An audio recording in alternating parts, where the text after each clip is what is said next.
Hola, bienvenidas y bienvenidos a un episodio más de Lémelo. Yo soy Nayan González Norvin y estoy extremadamente agradecida de tener a nuestro invitado del día, el guionista y cineasta español Oliver Lache. Gracias por estar aquí. Un placer de estar de nuevo aquí en la UNAM. ¿Ya habías estado aquí? Sí, he estado con el FICUNAM, todas mis películas se han estrenado aquí. ¡Qué maravilla! Sí, sí, un festival increíble, súper riguroso, de los mejores del mundo. Sí, sí. Oliver es director de películas como Mimosas y Lo que arde y director de una de las películas más importantes de 2025, Sirat. Ya llegaremos a eso, ya hablaremos de esta película que pronto podremos ver acá en nuestro país. Oliver, muchas gracias por estar aquí, Un placer. por venir a compartirnos tus lecturas favoritas. Me encanta. Hablemos de Oliver como lector, antes que nada. ¿Quién te contagia el amor por la lectura, por la literatura? ¿Tienes el recuerdo de la primera vez que te marcó un libro? Bueno, mis padres son emigrantes gallegos que se conocen en París. Yo nazco en París. Y eran porteros, trabajaban en las porterías, ¿no? Bueno, pues con el tema de las llaves, la limpieza y todas estas cosas. Pero mi padre part-time también trabajaba, trabajaba en una suerte como de imprenta, editorial, imprenta, y él hacía como los paquetes con los envíos de los libros. Entonces venía a casa con muchos cómics. O sea, tenía como libros para niños pequeños que se llama J'aime lire, me gusta leer. Entonces teníamos mogollón ya de cosas. O sea, mis padres, a pesar de que éramos obreros, a pesar de que ellos no leían, no eran lectores, ellos trabajaban y punto, pues bueno, empecé con estos pequeños libritos, ¿no? Estos libritos para niños. Luego nos volvemos cuando tengo 6 años a España y bueno, es una época un poco gris, ¿no? Y veníamos de Francia, ¿no? La ciudad de las luces, y nos íbamos a una ciudad de provincias, en Galicia, y yo allí recuerdo de tener mucho desarrollo desde pequeño, de muchos cementos. Galicia es un sitio muy bello y tal, pero las ciudades, bueno, a mí me costó, ¿no? Y recuerdo decirle a mi madre que me aburría, le gemía casi que me aburría, ¿no? Y no sabía qué hacer mi madre, ¿no? No tenía recursos, ¿no? Mucha televisión, mucha televisión, mucho... Y yo recuerdo que también a veces le pedía que comprara algunos libros y ella me decía, fotocópialos, ¿no? O sea, como que no estaba en el imaginario de mis padres el comprar libros o que hubiera libros. Sin embargo, sí que empecé a leer me enganché mucho y yo me imagino que tenía unos 10 años, a Julio Verne. Sí que había unas ediciones bueno, es que mi padre empezó a trabajar para una editorial, vendía de puerta en puerta, ¿no? No sé si aquí se estila eso, ¿no? Vendía enciclopedias. Ya no. Vendía, bueno, yo no sé si se esto fue en sigue los haciendo. 90, esto Sí. fue en los 90, ¿no? Sí. Y que dice precisamente que fue donde más aprendió, ¿no? Como persona, ¿no? Que era muy duro, ¿no? Imagínate ir de puerta en puerta y que Sí. te la cerraban muchas veces, ¿no? Y creo que ahí también, yo creo que esa colección de libros de Julio Verne vino de su trabajo, ¿no? Nos traía algunos libros y tal. Y me fascinó Julio Verne. Fue un viaje, ¿no? Yo desde pequeño, ya cuando me muestran fotos de mí, de que me hacían en esa época, siempre salgo jugando, siempre salgo ensimismado. Es algo muy caracterial y muy psicológico que lo he aprendido con los años, ¿no? O sea, como que yo he necesitado siempre generar un poco mi realidad paralela, ¿no? De ahí que haga películas un poco, ¿no? Y la lectura pues participaba en ese ejercicio de huir de un escape. Sí, exacto. Sí. ¿Tienes un género favorito?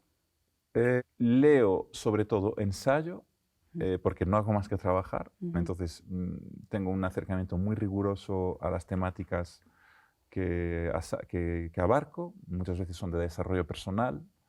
Pues leo... pero después, entre película y película, me doy como descansos y lo que más me gusta es la novela. O sea, me gusta la novela porque no estoy pensando, no estoy trabajando, aunque al final siempre te inspiras y siempre dialogas con tu propia obra, ¿no? Me gusta... Ahora estoy leyendo menos poesía y estoy leyendo también menos misticismo. Antes leía mucho más.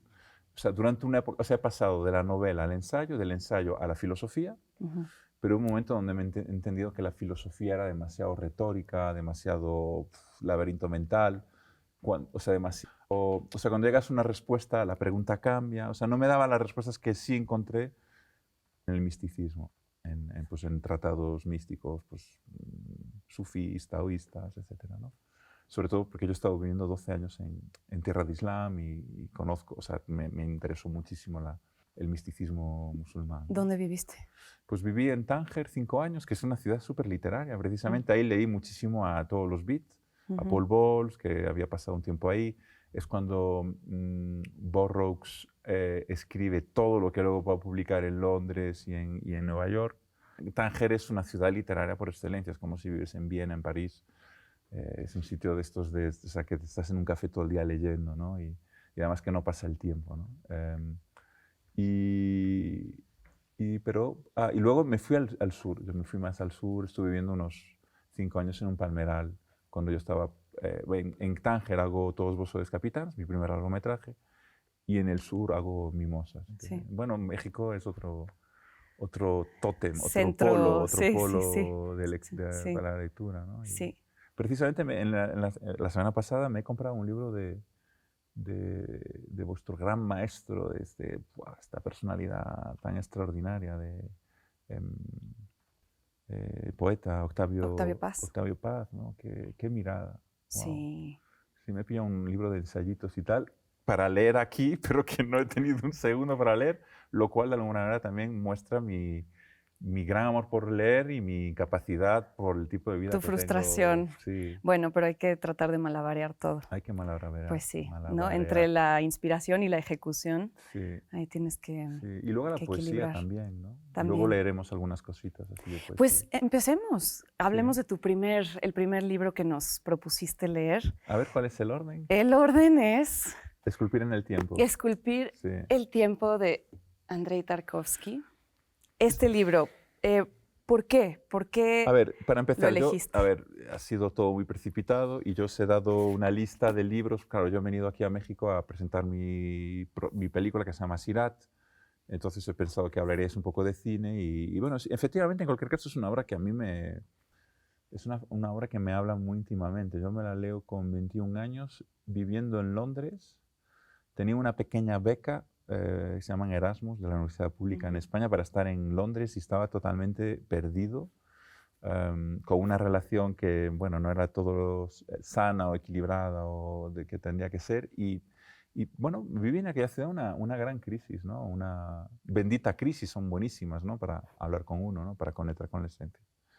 Y estaba leyendo a Tarkovsky. Yo había visto alguna peli de él previamente, el año previo, pero esta lectura la verdad es que me reconfortó muchísimo, ¿no? Yo creo que...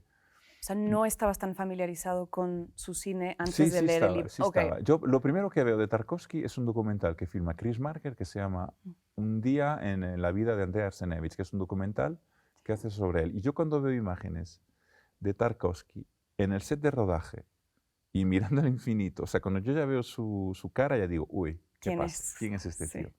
Yo creo que también íntimamente, en el plano más del alma, como que yo ya reconozco al maestro. O sea, como que hay una intuición, hay algo, ¿no? Pero efectivamente ves que es alguien habitado y le ves una... Bueno, también ese documental tiene imágenes de sus pelis que ya me estaban golpeando, ¿no? Por dentro. A mí me encanta Chris Marker también en general. Sí. Este libro se publica en 1986 y expone sus reflexiones filosóficas y estéticas alrededor del cine, que para él debe ser una experiencia sensorial y emocional más que intelectual. Mira, curiosamente habla de Sirat un poco. Justo. Y vamos a hablar de cómo influye sobre ti, pero leemos el fragmento. Tú tienes elegido un fragmento, sí, dale. Sí. Con placer. Okay.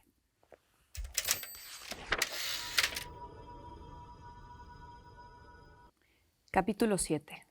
La responsabilidad del artista. Quisiera comenzar retomando la comparación, o mejor, el contraste entre literatura y cine. El único rasgo compartido por estas dos formas artísticas completamente autónomas e independientes es su maravillosa libertad para usar a su gusto su material. Ya escribí sobre la mutua dependencia entre la imagen cinematográfica y la experiencia del autor y del público. La literatura, desde luego, depende de la experiencia emocional, espiritual e intelectual del lector, como cualquier otro arte. Lo interesante, sin embargo, de la literatura es que, sin importar qué tan detallada y minuciosamente escriba el autor, el lector solo leerá y verá aquello que su propia experiencia y únicamente ella le permita, así como su propia personalidad, ya que éstas han moldeado las particularidades y peculiaridades de su gusto, que ahora forman parte de él mismo. Ni siquiera el pasaje literario más detallado y realista puede permanecer bajo control del autor, porque suceda lo que suceda, el lector lo percibirá subjetivamente. El cine es el único arte donde el autor puede verse a sí mismo como creador de una realidad incondicionada, literalmente como creador de su propio mundo. La necesidad de autoafirmación innata al hombre encuentra el medio más directo y complejo de realización en el cine. Una película constituye una realidad emotiva, y es así como la recibe el público, como una segunda realidad. El punto de vista muy difundido de que el cine es un sistema de signos me parece por ello profunda y esencialmente equivocado. Hay una falsa premisa desde la base misma de ese enfoque estructuralista. Si hablamos acerca de las diferentes maneras de correlacionarse con la realidad, a partir de las cuales todo arte se crea y desarrolla, yo clasifico al cine y a la música como artes inmediatas, ya que no necesitan de la mediación de un lenguaje. Este factor fundamental y determinante marca la relación entre la música y el cine. Y es este mismo factor el que separa al cine de la literatura, donde todo se expresa por medio del lenguaje, por medio de un sistema de signos, de jeroglíficos. Una obra literaria solo puede ser recibida a través de símbolos y de conceptos, ya que esos son las palabras. El cine, sin embargo, como la música, permite una percepción sensorial directa y emotiva de la obra. Por medio de las palabras, la literatura describe un evento, un mundo interior, una realidad externa que el escritor trata de reproducir. El cine utiliza el material que nos dan la naturaleza misma y el paso del tiempo, manifestando dentro del espacio tal y como lo observamos alrededor nuestro y tal y como lo vivimos. Una cierta imagen del mundo surge en la conciencia del escritor y él, entonces, por medio de las palabras, la pasa al papel. Pero el rollo de película imprime mecánicamente los rasgos del mundo tal cual éste aparece en el campo de visión de la cámara. Y es a partir de esas imágenes que la obra se construye posteriormente. Un mismo libro leído por 1000 personas diferentes se convierte en 1000 libros diferentes. Entonces, ¿tú crees que una misma película puede ser 1000 películas distintas dependiendo de quién la vea? Sí, efectivamente. Yo creo que el cine, la propia música, como bien dice Tarkovsky, bueno, antes de nada, me parece un poco una pena porque es un fragmento, para mi gusto, que puede dar una idea equivocada del libro como algo excesivamente teórico, cuando es un libro de profunda humanidad, con muchas anécdotas de vida. Yo lo recomiendo vivamente. En cualquier caso, dice algo muy, muy interesante, ¿no? Y es como el cine y la música van más allá del lenguaje, ¿no? Pueden sobrepasar el lenguaje. O con el lenguaje ir más allá del lenguaje. La poesía lo que busca es ir con las palabras más allá de las palabras, llegar a ese momento de trascendencia, de embriaguez, de éxtasis, de rapto extático. Y el cine es ir con las imágenes casi hasta el final del lenguaje, ¿no? Más allá del lenguaje. Luego vamos a leer algún haiku, ¿no? ¿Tenías ganas de leer otro fragmento? Está bien, ¿no? O sea, ¿O de comentar sobre lo que...? Yo creo que está bien porque precisamente hay algo bonito en este fragmento, que ya empieza a hablar de espíritu. Habla del espíritu en el libro. Y es que a mí yo tenía 20 años y de repente es como por fin, o sea, por fin yo me veía reflejado en un libro que hablaba de cosas que yo sentía, ¿no? Y por fin alguien que relaciona el arte con lo sagrado, ¿no? Y por fin me encuentro a un padre, encuentro a mi propio linaje, a mi maestro, alguien que enfoca la creación artística como si fuera un rezo. Digo por fin, pero obviamente en ese momento pues tú zozobras, estás perdido, no, o sea, tienes dudas, no es que lo tengas tan claro, ¿no? Tú te echas a ti la culpa, ¿no? Eres como el raro, ¿no? En cambio, pues yo aquí encontré, pues eso, encontré mi familia en este libro, encontré mi padre, vamos a decir, o mi maestro, ¿no? Con el que sigo pues un diálogo sutil, ¿no? Yo creo que Sirat evoca esto, ¿no? Evoca un poco lo que ha dicho, ¿no? La literatura que muchas veces tenemos en el cine, que es el guión, en es entre un guión que es una herramienta de comunicación, pero que tiene sus limitaciones, y por eso hacemos películas. Y eso es una herramienta bastante perversa, ¿no? Porque muchas veces valida los proyectos, ¿no? O sea, se validan los proyectos en función de un guión, que es una obra literaria. Apenas lo es, ¿no? En cambio, las imágenes, el poder de evocación que tienen las imágenes, el poder de penetración en el metabolismo humano que tienen las imágenes, o sea, el misterio que opera entre una imagen y el espectador es infinito, mágico, indescriptible, sobrenatural. Y a eso se ha dedicado Tarkovsky, a trabajar sobre ese misterio en el cine. Elegiste un segundo libro, también escrito por un cineasta, y que evoca todo esto de lo que hablas también, no solo con respecto a la vista, ¿no? A la imagen, sino también a la potencia del sonido, y vamos a hablar de eso. Notas sobre el cinematógrafo del francés Robert Bresson. Traje aquí mi edición francesa que me regaló mi mamá. Yo lo leí mientras estudiaba en Francia en la universidad, entonces también es un libro al que yo tengo mucho aprecio y significa mucho para mí, entonces me da mucho gusto poder compartirlo como uno de los tuyos. En este libro, Bresson escribe en aforismos y hace un poco lo mismo que Tarkovsky, ¿no? Comparte su manera de ver lo que es el cine y más precisamente lo que él llama el cinematógrafo, que es distinto al teatro y al cine, que muchas veces él considera el cine como un teatro filmado, y para él esa no es la esencia del cinematógrafo. ¿Qué aprendizajes extrajiste de esta obra en particular? Es una obra de profunda radicalidad estética, es decir, yo creo que ni siquiera su cine acoge todo lo que aquí evoca, ¿no? Es como una Biblia, un Corán, digamos, para los cineastas. Es casi una escritura muy mágica y que habla de humanidad y que habla, yo creo que cualquier tipo de artista, o sea, se va a sentir reflejado. Y bueno, hay como aforismos que me acompañan, ¿no? Desde su lectura o sea, son como libros que me han hecho mirar adentro y que me han hecho, o sea, bueno, es que estás leyendo a tus maestros, ¿no? Y es que hay una conexión total, ¿no? Hay una conexión espiritual muy fuerte, ¿no? Por ejemplo, hay un aforismo que siempre me acompaña. Él dice algo así como: no vayas detrás de la poesía porque ella surge... Está en los engranajes. Bueno, yo lo leí en francés, o sea, sería en las juntas. Creo que aquí está. En dans les interstices, los intersticios, las juntas. Es decir, no hagamos imágenes bonitas porque la poesía está en el choque de las imágenes, está en el vacío entre las imágenes, ¿no? Sí. Y bueno, cosas que en su momento pues, me hicieron precisamente tomar un camino difícil como cineasta, que es un camino en el que consideramos el cine imágenes, radicalmente.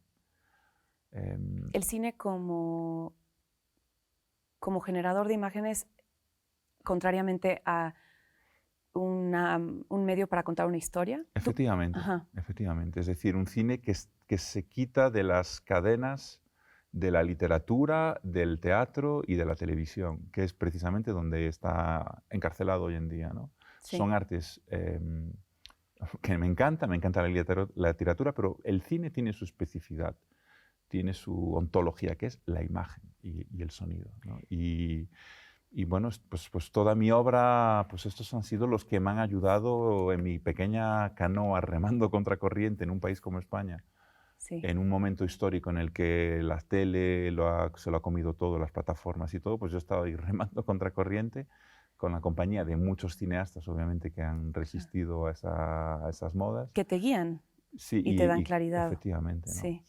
Bueno, elegí varios pequeñísimos fragmentos, pero están traducidos. Entonces, no tener alma de ejecutante. Encontrar para cada toma nuevas maneras de condimentar lo que había imaginado. Invención, reinvención inmediata. El siguiente dice: no sería ridículo decirle a tus modelos, los invento como son. Este es uno de mis favoritos. El cine sonoro inventó el silencio. Practicar el precepto de encontrar sin buscar. El ojo en general, superficial. El oído, profundo e inventivo. El chiflido de una locomotora imprime en nosotros la visión de toda una estación de tren.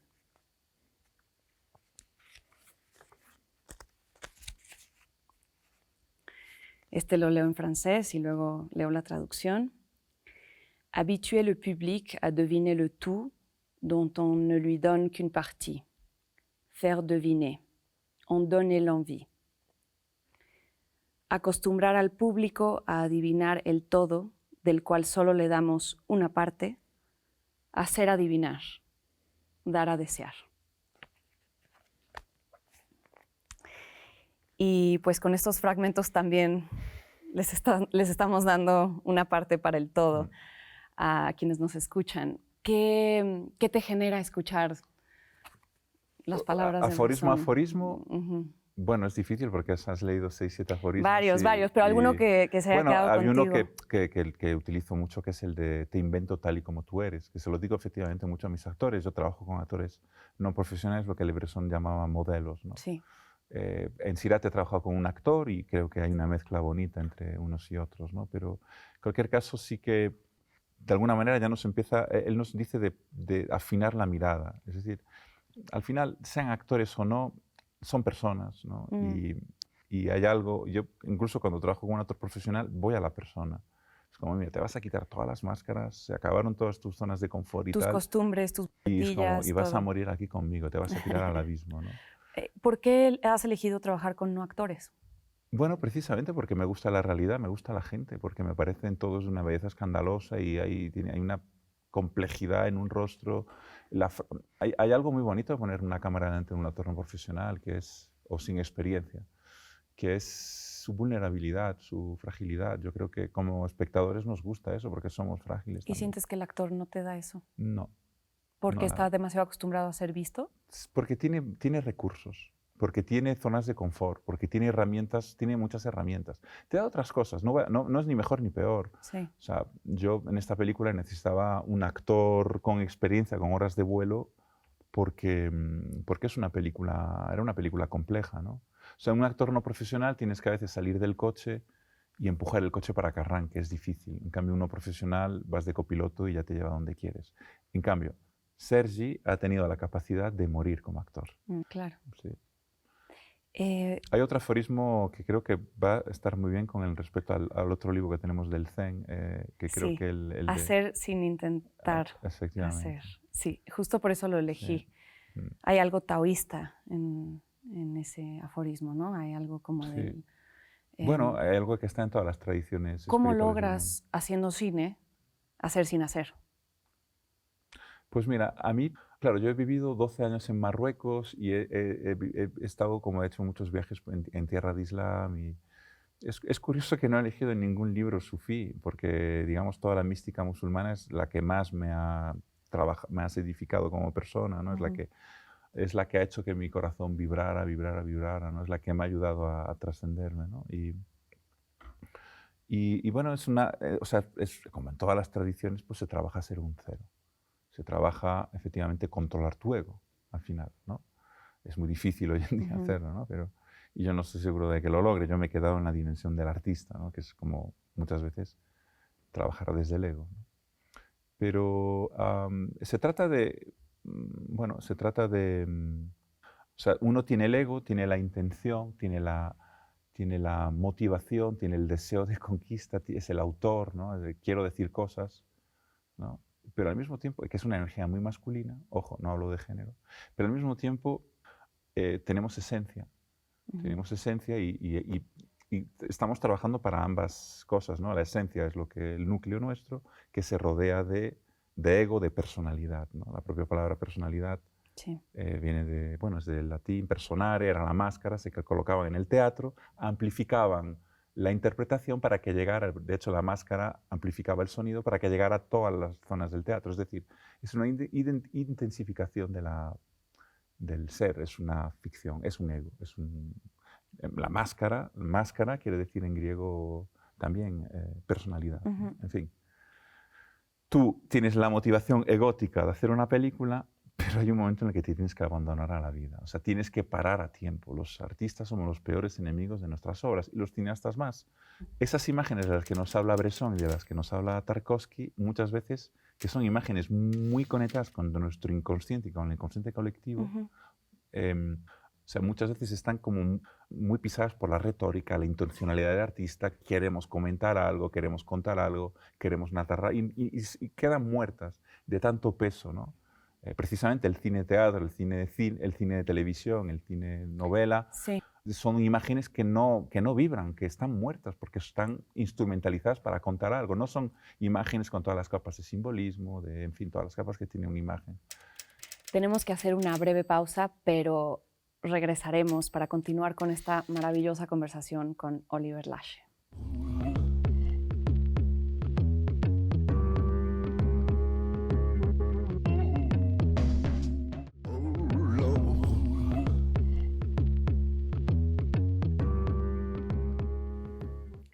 Continuamos en Lémelo con el director y guionista Oliver Lache, quien ya nos compartió cómo los escritos y las películas de Bresson y de Tarkovsky han influido sobre su alma y su carrera como director, pero ahora me gustaría conversar contigo desde un punto de vista un poco más íntimo, hablar de las lecturas que te han atraído desde la espiritualidad y el sentido trascendente de la vida.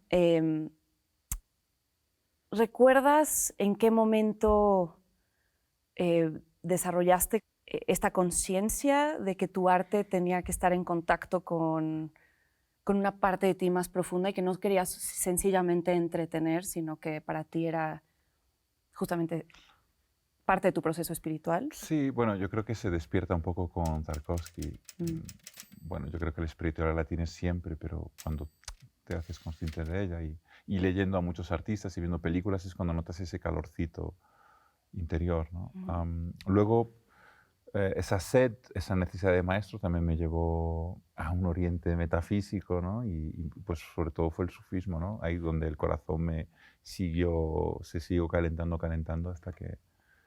hasta que salí del lenguaje un poco, hasta que me morí en vida, antes de morir, ¿no? Y fue un proceso, bueno, que empezó con lecturas, leyendo a muchos místicos. Es curioso, no tengo ningún libro sufí aquí, pues de Ibn Arabi, de Rumi, de Attar, de Saadi, o sea, de tantos escritos, o sea, es que es increíble, o sea, desde Persia hasta Al-Ándalus, ¿no? O sea, ha sido un viaje interior bastante profundo, ¿no? Elegiste en vez este libro, Zen en el arte del tiro con arco. Sí, porque está vinculado a mi práctica artística también, ¿no?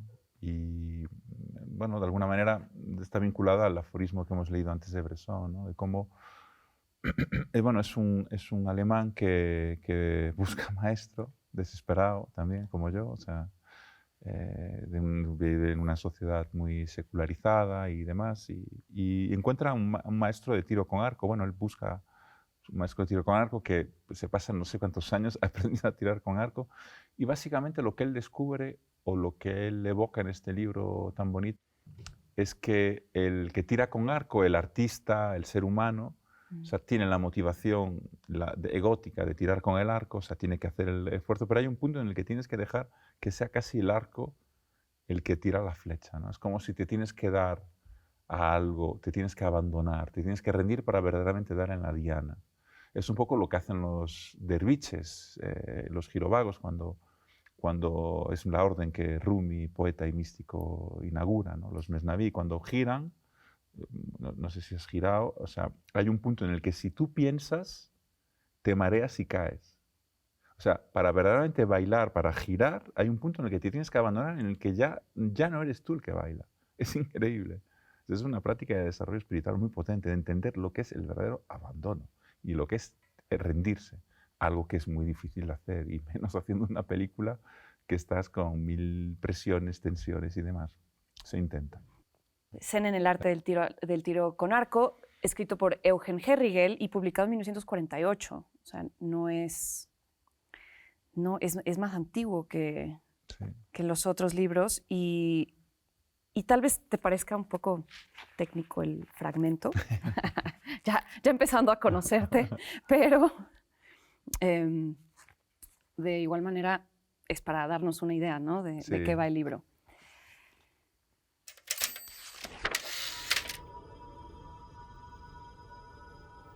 Desde hace bastante tiempo ha dejado de ser un secreto, hasta para nosotros los europeos, que las artes japonesas, dada su forma intrínseca, se originan en la raíz común del budismo. Esto vale para el arte de los arqueros en el mismo sentido y la misma medida que para la pintura a la tinta china. Para el arte dramático no menos que para la ceremonia del té. Para el arreglo floral igual que para el arte de la espada. Esto significa, en primer lugar, que todas esas artes presuponen, y según su índole cultivan conscientemente, una actitud espiritual que en su forma más elevada es característica del budismo y determina el ser del hombre sacerdotal. Por cierto, no nos referimos al budismo sin más. No se trata del budismo puramente especulativo que, por haberse divulgado en escritos de supuesta accesibilidad, es el único conocido en Europa y hasta se pretende comprendido.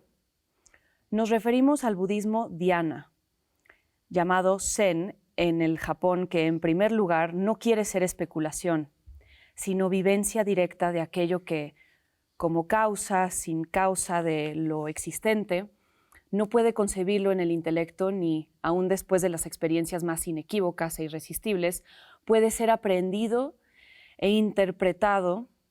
Uno lo conoce sin conocerlo.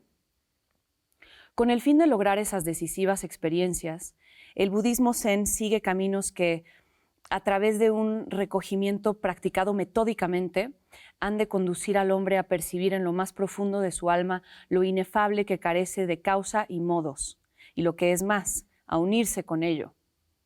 Con respecto al tiro de arco, esto significa, expresado de manera muy aproximada y tal vez precisamente por eso pasible de interpretación errónea, que los ejercicios espirituales a los cuales se debe exclusivamente que la técnica del tiro de arco se convierta en arte y, si se diera finalmente en arte sin artificio, sean ejercicios místicos. Por eso, el tiro de arco de ninguna manera puede significar un intento de lograr algo exteriormente, con arco y flecha, sino interiormente, con el propio yo.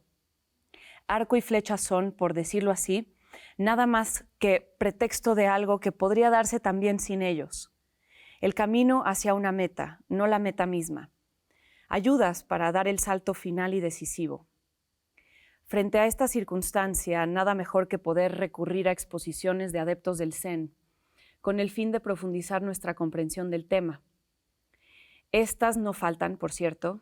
Así, por ejemplo, D.T. Suzuki, en sus Essays on Zen Buddhism, ha podido demostrar que la cultura japonesa y el Zen están íntimamente interrelacionados, de suerte que las artes japonesas, la actitud espiritual del samurái, el estilo de vida del japonés, su forma de vida moral, estética y hasta cierto punto incluso la intelectual, deben su peculiaridad a ese fundamento zenista.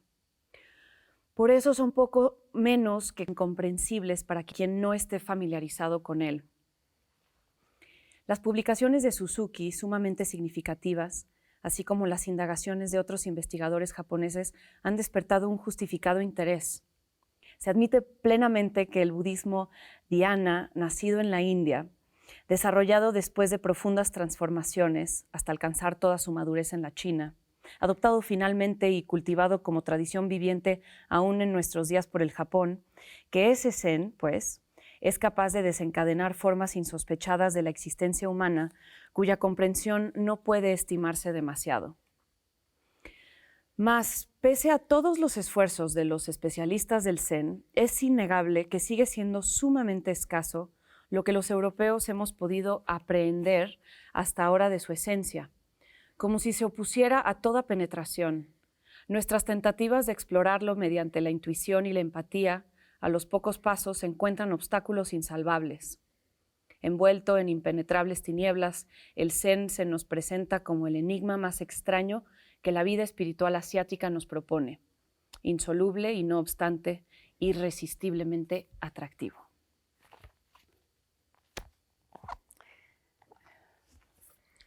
Bueno, en el prefacio habla del zen, luego habla del arte del tiro con arco, ¿no? El zen, o sea, el haiku muestra con mucha precisión la diferencia de cosmovisión que tenemos en Occidente y en Oriente.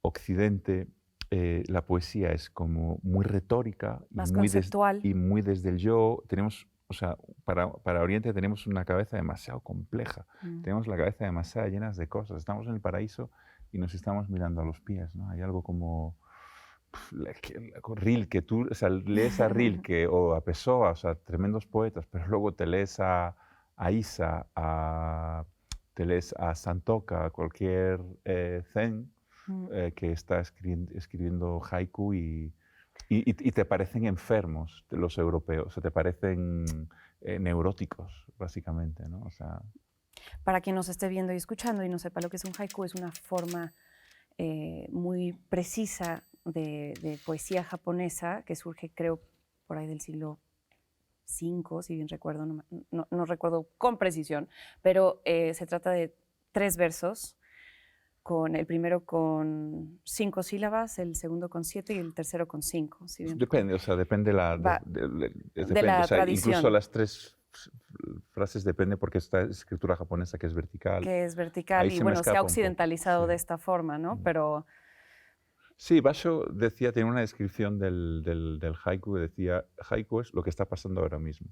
O sea, es como una poesía desprovista del yo, sí. desprovista del ego. Y por lo tanto, es una técnica eso es una técnica de depuración del ser, ¿no? O sea, es una práctica espiritual, de la misma manera que es el tiro. O sea, es una manera de sustraer de tu poesía el yo y de abandonarte y de fusionarte en el todo, ¿no? Y bueno, he nombrado a Santoka, no me acuerdo ahora la publicación, hay una, una edición muy bonita de él, Santoka.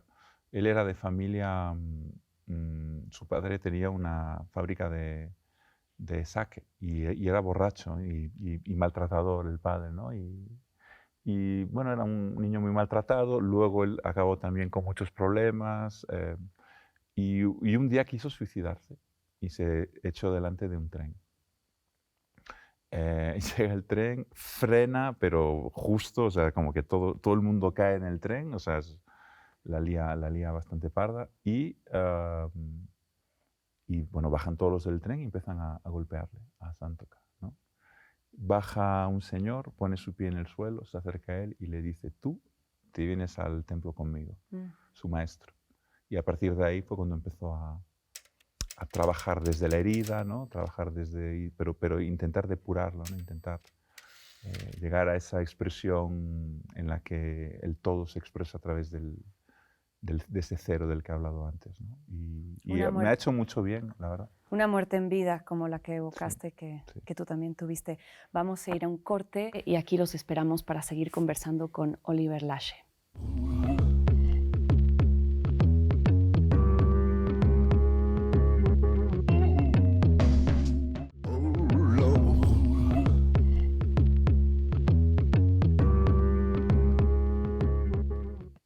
Seguimos en Lémelo con el cineasta español Oliver Lache, quien ya nos compartió algunas de sus lecturas favoritas y un poco sobre su búsqueda espiritual a través de la lectura. Ahora vamos a hablar de tu cuarto libro que quisiste compartirnos. No vamos a leerlo, pero influye mucho en tu obra como cineasta, sobre todo en tu última película. Entonces me gustaría que me platicaras qué es este libro que se llama Psicoterapia con LSD de Stanislav Grof, autor checoslovaco y uno de los fundadores de la psicología transpersonal. Pues es un libro que he leído al inicio del proceso creativo de Sirat y luego lo he tenido como un poco olvidado.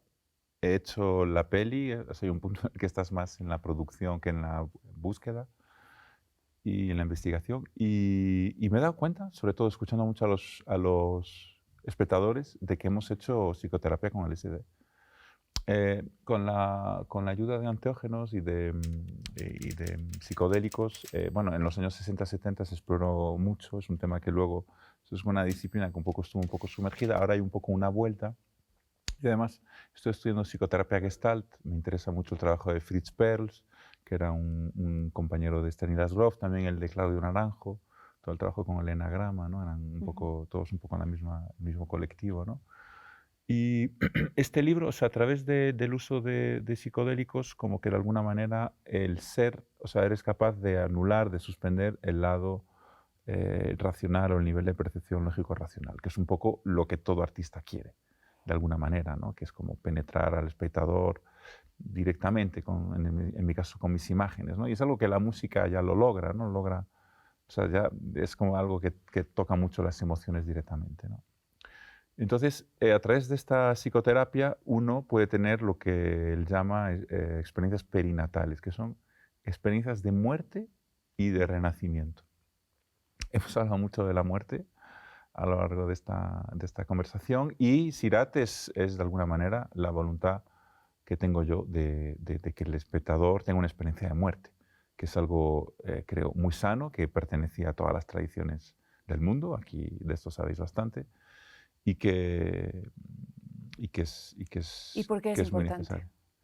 Bueno, pues porque bueno, vemos el resultado de la importancia. O sea, hoy en día somos sociedades muy tanatofóbicas, escapamos de la muerte y el resultado es que somos pues, gente muy angustiada y muy neurotizada.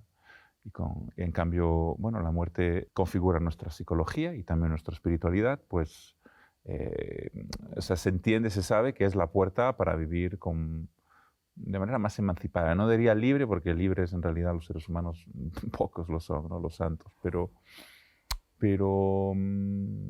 sí hay que, bueno, hay que, eh, o sea, yo creo que es sano tener una conciencia de nuestra finitud, tener una conciencia de que no somos nada, y de esto sabéis mucho aquí, o sea, al final estáis tan rodeados de muerte, y no quiero banalizar la muerte ni el dolor, y con él me conecto, pero, pero hay un punto en el que es como, No se niega. y no somos nada, o sea, es como, eres consciente en que en cualquier momento puedes morir. Y lo que puede parecer algo muy angustiante, al final te quita angustia, ¿no? Te quita angustia porque creo que es el nivel natural del ser humano, que es tener el ego bien bajito y estar blanditos, estar humildados por la vida, ¿no? Yo creo que es cuando más damos lo mejor de nosotros, ¿no? Cuando más estamos en los cuidados, cuando hay más disponibilidad hacia el otro. Creo que en Sirat la gente baila la herida, mis personajes muestran la herida, la celebran sin dramatismo y eso les hace más soberanos. ¿Te esperaste el éxito que está teniendo tu película? Yo sé que está también como representante de España para las mejor Los Oscars. película internacional para Sí, los Oscars, ¿no? sí, sí. Bueno, bueno, en los Oscars nunca me he planteado. O sea, obviamente tengo ego en mi proyecto y he deseado ganar palmas de oro y tener Y los éxito y Oscars soy no. narcisista. O sea, pero los Oscars, o sea, nunca creí que, de hecho, puede ser hasta mal signo, ¿no? De repente como, ¿Por pero qué? genial. ¿Por lo políticos que son? Sí, bueno, no sé, yo creo que también está cambiando para bien, ¿no? O sea, como que es una academia más internacional y hay un poco más de gusto, creo, ¿no? En cualquier caso, estoy muy contento con la peli, sobre todo porque el espectador me está diciendo que no solo es una película, es una ceremonia cinematográfica. O sea, me estimula mucho precisamente como mi práctica artística, mi práctica espiritual, que están siempre conflictuando, ¿no? Como que parece que el artista se come a la persona muchas veces, desgraciadamente. En este caso con Sirat veo como que ya empiezo a encontrar un equilibrio entre los dos y como hay un diálogo, ¿no? Y me interesa muchísimo para mis siguientes obras seguir profundizando en el poder de las imágenes para regenerar y curar el imaginario colectivo. Vivimos un momento con mucho dolor, el nuestro, el de los ancestros que heredamos a través de ese dolor que se ancla en la genética y el dolor del mundo. Y bueno, es el momento de acoger ese dolor. O sea, quisieras que el público al ver tus películas fuera como si estuvieran atravesando una experiencia psicodélica. Sí, bueno, más que psicodélica, sí, una experiencia en la que se mira adentro, que es lo más político y lo más contracultural que puedes hacer hoy en día, que estamos en el mundo de la distracción. Afortunadamente, claro, es normal distraernos, o sea, yo entiendo que nos distraigamos porque hay mucho dolor en el mundo y estar conectados al dolor todo el rato es difícil, es Ujú. mucho peso, ¿no? Y casi todo el cine Entretenimiento. es entretenimiento y distracción, ¿no? O destrucción, que es un poco lo mismo. Pero yo confío que la vida, que cada vez se va a poner más difícil, es la que nos va a obligar a cambiar. Es la que nos va a obligar a mirar adentro, que es un poco lo que hace Sirat. Sirat te obliga, ¡pam!, a mirar adentro y es duro. Hay espectadores que se resisten a ello, obviamente, ¿no? Y que proyectan en el ambiente lo que no quieren ver de ellos, ¿no? Entonces, pues sí, mi esperanza o mi fe es esa, o sea, que estará tan deshumanizada la vida cada vez más, Ujú. que la única manera de sobrevivir o de salir adelante será humanizándonos más y agarrándonos las manos con más fuerza. Sí, dicen que uno no cambia hasta que el dolor de tu situación no se vuelve suficientemente insoportable como para que eh, le des la bienvenida a un dolor desconocido, ¿no? Va a ser duro, pero necesario y yo creo que también dentro de nosotros queremos cambiar. Entonces vamos a querer pagar todos los peajes que sean para vivir en un mundo más consciente. ¿Tienes un libro ahí junto a ti? Pues precisamente, yo he venido aquí con un libro, El azaroso destino, aunque no creo en el azar, pues de un maestro mexicano, De que otro cineasta. sí, del querido Carlos Reigadas, a quien he conocido eh, personalmente ayer, aunque teníamos algún intercambio y tal. Y curiosamente es un libro que se llama Presencia, y curiosamente en el primer capítulo habla de Tarkovsky, en el segundo habla de Bresson, y, o sea, habla de esculpir en el tiempo, de una de las obras. Es decir, bueno, Buenísimo. Carlos es un hermano, pertenecemos al mismo linaje de cineasta. Yo me he leído los 3 primeros capítulos, es muy bonito cómo se expone, además, cómo comparte su intimidad. Yo creo que estamos haciendo una terapia colectiva y que es bueno que los artistas y la gente pública pues hablemos de nuestra fragilidad, les pongamos, ¿no? Y, bueno, estoy empezando, pero qué bonito, ¿no? Que hablemos de... Qué coincidencia, ¿no? Sí, cerrando en Presencia, círculo. sí. Y yo sé que hablaste de traer haikus, hablaste de traer poesía sufi. ¿Algún otro libro muy específico que Bueno, es quieras curioso que no he recomendar? traído ninguna novela. Hay novelas que me han Mm. apasionado. Antes hemos hablado de Gato Pardo, Algo que estés leyendo en Philip este K. momento, Dick, me encanta. Pues más allá de me he presencia. estado leyendo Mártir, de un persa emigrado en Estados Unidos, Mm. que me parece que habla de nuestros tiempos y bueno, a mí Persia, Irán es un país que me encanta. Y ¿Contemporáneo? es contemporáneo, Ah, sí, es bastante bueno. Y me identifico, ¿no? Un poco por haber nacido, o sea, ser un poco bastardo, ¿no? Haber nacido en un sitio, luego, bueno, la mezcla de culturas, en su caso es de una esquizofrenia a veces dolorosa, ¿no? Pero esta es delicado, es divertido, es una muy buena obra. Es curioso, ahora analizando, si me permitís que haga un poco, me mira al por espejo, ¿no? favor.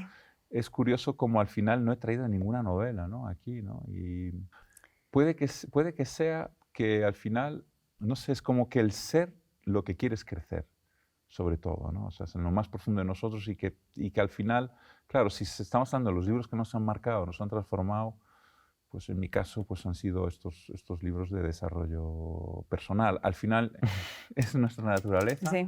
pero a veces está bien ir con el lenguaje hasta el final del lenguaje, ¿no? Es como llegar a ese momento de silencio, ese momento un poco de armonía y de sencillez y de dejar de proyectarnos. Yo tengo una psicología que es muy de idealizar, de vivir como en otra dimensión y demás, y me toca estar en el Aterrizar. presente y tener una vida lo más contemplativa posible, ¿no? Ojalá lo logre algún día. Pues es muy inspirador escucharte hablar, eh, conocer tus fuentes de inspiración. Gracias, gracias por abrirnos un poco de tu mundo interno, tu manera de mirar al mundo. Un placer. Dan muchas ganas de ver toda tu filmografía y espero que se me dé la ocasión. Gracias. Gracias, Oliver. Gracias también a nuestro público por sintonizarse con nosotros a través de TV UNAM y Canal 22 y por permitirnos llevarlos a viajar a través de los libros. Yo soy Nayan González Norvin y aquí nos vemos en Lémelo próximamente. Salud. Na zdrowie.